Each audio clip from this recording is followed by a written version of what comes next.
পুরনো ঢাকায় যে ঘটনাটি ঘটে গেছে, যে ছেলেটি মারা গেছে বরঞ্চ তার সাথে হয়তো যুবদলের সম্পর্ক আছে, কিন্তু যে খুন করছে বা যে হত্যা করছে তাকে তো অন্য জায়গা থেকে, আমরা যেটা খবর পেয়েছি, অন্য জায়গা থেকে নিয়ে আসা হয়েছে।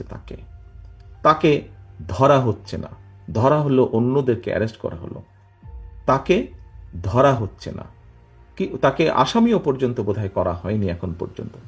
কেন হয়নি, কেন ধরা হচ্ছে না? আমাদের পক্ষ থেকে তো একবারও বলা হয়নি যে তমুককে ধরা যাবে না, অমুককে ধরা যাবে, একবারও তো এই কথাটি বলা হয়নি। আমরা বরাবর বলে দিচ্ছি, একটু আগে যেটি আপনাদের সামনে বলেছি, বরাবর আমরা বলেছি অন্যায়কারী আইনের দৃষ্টিতে তার বিচার হবে। দলের সাথে তার কি সম্পর্ক, কিচ্ছু যায় আসে না তাতে। তাকে দল কোনো রকম প্রশ্রয় দিবে না। কেউ যদি কোনো অন্যায় করে থাকে, তাহলে প্রশাসন ধরছে না কেন তাকে? আমাদের এখানে রিজভী আহমেদ সাহেব পরিষ্কার বলেছেন, দলীয় অবস্থান থেকে আমাদের যা যা করা প্রয়োজন আমরা প্রত্যেকটি যেটি যেটি জেনেছি, তদন্তের পরে যাদের যাদের সম্পর্কে প্রমাণিত হয়েছে অভিযোগ, আমরা আমাদের দলীয় অবস্থান থেকে তাদের বিরুদ্ধে ব্যবস্থা গ্রহণ করেছি। আইন শৃঙ্খলা বাহিনী কেন তাহলে বসে আছে? আইন শৃঙ্খলা বাহিনীকে চালায় কে? বিএনপি তো চালায় না, চালাচ্ছে তো সরকার। তাহলে সরকার কেন ব্যবস্থা নিচ্ছে না তাদের বিরুদ্ধে?